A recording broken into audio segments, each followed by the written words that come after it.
शासक हुए हैं, गुप्त शासक हैं समुद्रगुप्त। क्या नाम है शासक का? तो समुद्रगुप्त।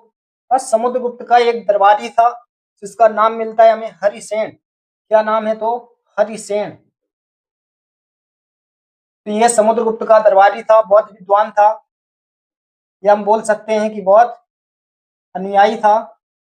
इसकी आस्था बौद्ध धर्म में थी और इसने भाषा जो है संस्कृत भाषा में लिखा है। भाषा क्या है? त्याग प्रशस्ति की तो संस्कृत भाषा।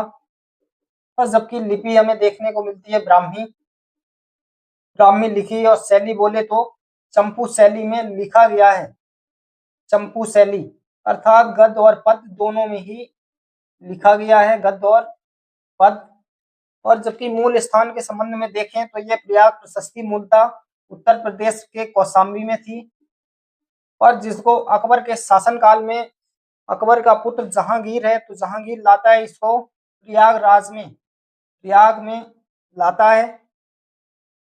और हमें जानकारी क्या प्राप्त होती है? तो समुद्रगुप्त के विजय अभियानों के बारे में, समुद्रगुप्त के विजय अभियानों के बारे में हमें प्रयाग प्रशस्ति से ही जानकारी प्राप्त होती है।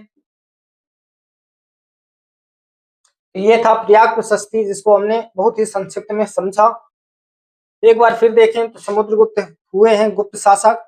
इनका दरबारी है हरिसेन। तो हरिसेन ने लिखा है और हरिसेन बौद्ध धर्म के अनुयायी थे, या यूं बोले तो इनकी आस्था बौद्ध धर्म में थी और इन्होंने संस्कृत भाषा में लिखा है और लिपि ब्राह्मी।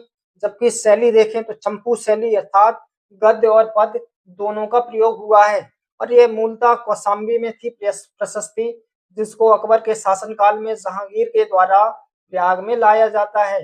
संभवतः इसलिए इसका नाम प्रयाग प्रशस्ति भी देखने को मिलता है।